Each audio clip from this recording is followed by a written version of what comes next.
예. 요즘에 유행하는 게 이채 양명주. 이채 양명주. 예. 이제 제가 거기 20%의 지분이 있습니다. 이채 양명만 나온 데가 제가 줄을 집어넣거든요. 그 방송에서. 근데 제 얘기를 항상 빼시더라고요. 희한하게도. 근데 제가 얘기하는 건 뭐냐면 이런 일이 벌어졌을 때 만약에 대통령 부인이 명품백을 받았어요. 국정농단하는 거잖아요. 그러면 민주당에 있는 국회의원 100명 이상 가서 용산에 가가지고 싸워야 되는 거잖아요. 상식적으로. 그렇죠. 그렇지 않겠습니까? 그다음에 최수근 상병 억울하잖아요. 박정원 대령 억울하잖아요. 그렇죠. 그러면 용산에 달려가야 되는 거잖아요. 적어도 국회의원 100명 정도가 달려가게 되면 아무리 언론 지형이 양아치 아니 나쁘게 변했다고 하더라도 실제적으로 언론에서 그 부분 내가 이슈화 될 수밖에 없는 측면인 거예요. 그러니까 몸으로 움직이고 국민의 분노를 대변하지 않으면 안 되는 상황에서 그것을 애써 무시했었기 때문에 지금 같은 상황이 온 거지 않겠습니까? 전 그렇다면 앞으로도 마찬가지입니다만 22대 국회에는 그런 사건이 났을 때는 100명 정도 이상이 달려가야 된다. 달려가서 국민들의 분노를 대신해서 싸워줘야 된다. 왜 국민들은 먹고 살기 힘들어 죽겠으니까 먹고 살아야 될 거 아닙니까? 그럼 누가 싸워야 돼요?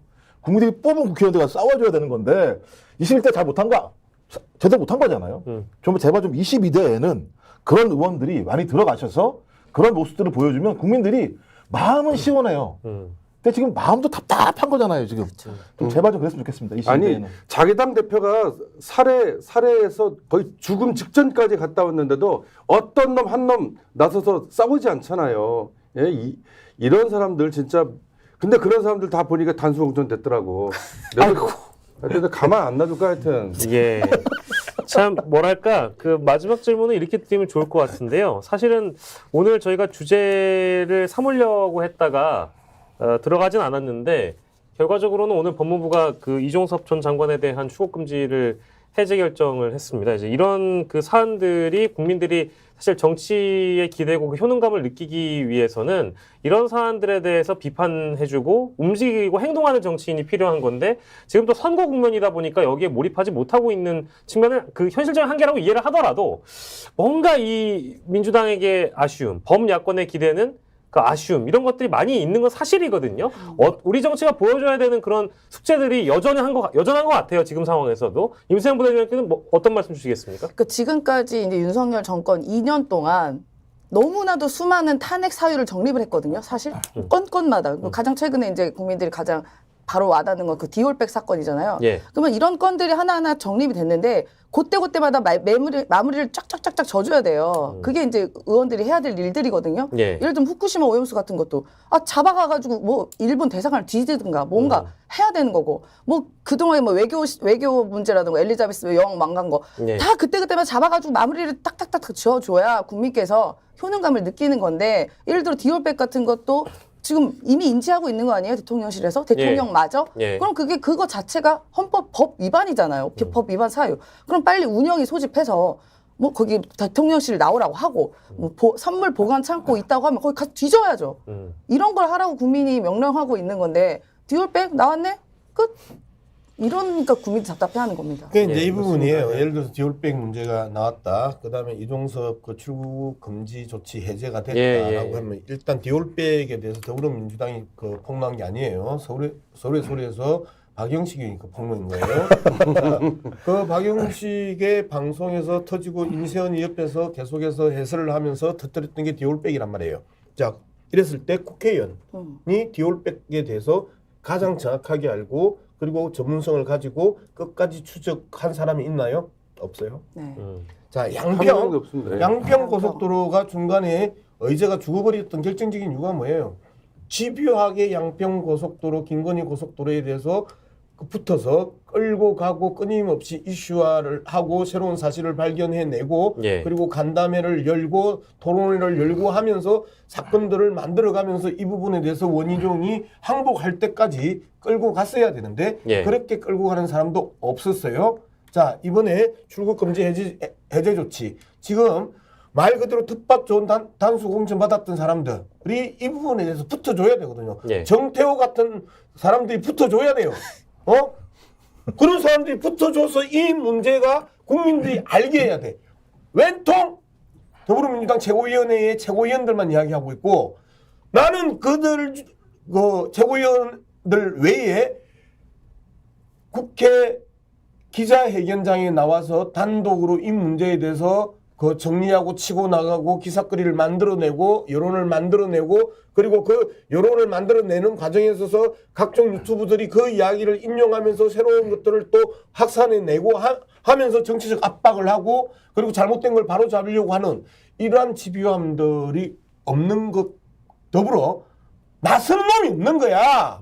나서지 않으니까 쟤들이 함부로 할 수 있는 거야.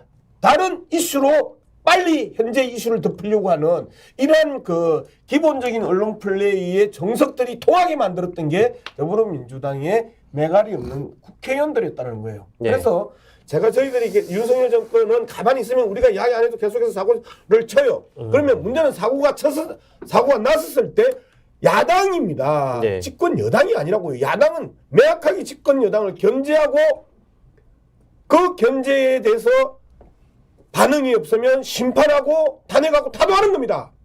그걸 해야지요. 네. 근데 나 얼굴이 왜 이렇게 나 얼굴이 안 좋아 보이지?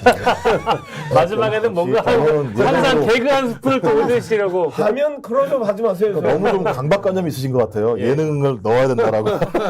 아니 박영식이 재미가 있어. 승복이 재미가 있어. 네, 잘하셨습니다. 좀 시간이 넘었는데 아니요. 얘기했잖아요. 예, 말씀하십시오. 핵심 뭐냐면 저는 맨날 그런 얘기를 해요. 탄핵은 헌정 중단이다. 말도 안 되는 개뿔 같은 소리입니다. 탄핵이라는 게 헌법에 들어가 있는데 무슨 헌정이 중단이겠습니까? 헌정이 연속선상이다. 그리고 대통령 자리보다 더 중요한 건 국민의 삶이다. 국민의 삶이 도탄에 빠져 죽겠는데 대통령 탄핵 얘기하는 게 헌정 질서를 물러나게 만든다고 얘기하면 누가 주인인가에 대한 근본적인, 그러니까 민주공화국에 대한 근본적인 잘못된 사고들을 지금 만들어내고 있다는 생각이 많이 드는 것이고요. 탄핵 사례 아까 말씀드렸지만 이채 양명주가 다 탄핵 사유잖아요. 네. 그리고 그렇습니다. 지금 윤석열 민생 토론회 한다고요? 2달 동안 4, 5일에 한 번씩 지역을 돌아다니면서 선거운동하고 있습니다. 옛날에 노무현 전 대통령 말 한마디 해가지고 탄핵 발의해가지고 그 난리를 쳤습니다. 저는 이렇게 차곡차곡 쌓여있는 탄핵 문제에 대해서 제기를 해야 그래도 그나마 예를 들면 조심이라도 하는 거예요. 근데 우리가 그 말을 두려움을 갖고 말 한마디를 못하게 되면 견제받지 않는 권력을 우리 스스로 만들어진 면이 분명히 있어요. 전 그래서 저 놀란 건 박지원 예비후보가 탄핵연대를 해야 된다는 얘기를 하더라고요. 유튜브에 나와서. 예. 저는 이 정도로 일상화된 거다, 이게. 예. 많은 국민들은 대통령을 끌어내리지 않으면 우리의 삶 자체가 절망이다라고 생각하는 유권자들이 너무 많아지고 있는 거죠. 저는 우리는 그 얘기를 통해서 희망을 담아야 된다. 탄핵은 헌정을 중단하는 얘기가 아니라 희망을 담고 있는 단어라고 생각을 해야 된다. 예. 그리고 그런 연대의 틀을 크게 만들어야 된다 이렇게 생각을 합니다. 예. 그런 탄핵을 이뤄내기 위해서는 더 선명한 전사, 투사들이 이번에 국회에 들어가야 된다. 그리고 그 국회에 들어가는 방식은 K정치 오디션을 통해서 전 국민이 야, 대변인 같으시네요, 전 진짜. 국민이 같이 보고 예. 느끼고 그리고 예. 확인하고 즐기고. 그리고 예. 즐기고 예. 또 하나 있어요. 마지막 예. 머슴 계약서를 체결한다. 어떤 거요? 머슴 계약서. 머슴 계약서. 사실 정치인 국회의원들은 명령적 위임을 받은 자들이에요. 즉 우리들의 머슴이라는 겁니다. 예. 그래서 나는 머슴으로서 이런 일을 하겠습니다. 김건희 구속하고 윤석열 탄핵하고 한동안 빵에 버리겠습니다. 라고 하는 계약서를 명기해야 된다는 거죠. 근데 예. 목사님 투사만 들어가야 되나요? 박사는 안 되나요? 박사도 괜찮아요. 사원 박사 괜찮습니다. 석사. 서로가 서로를 평가해주면서 웃고 떠드는 시간에 저희 방송 시간이 다 되긴 했습니다만 제가 2박 3일 동안 참 여러분들을 만나면서 특히 이종섭 전 장관 이슈는 많은 분들을 참 분노케 만들고 있는 건 사실인 것 같습니다. 그러니까 선거운동을 하고 있는 여야 정치인들 당선이 지금 중요하냐? 에?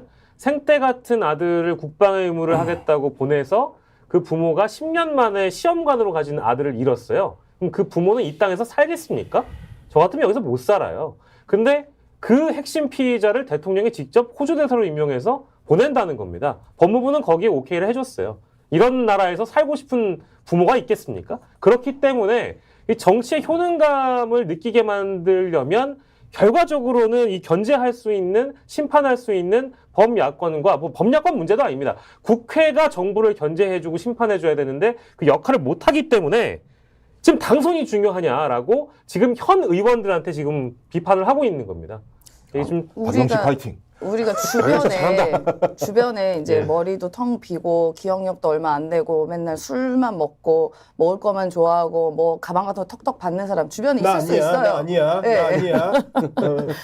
그런 주변에 있으면 그냥 내가 피하면 됩니다.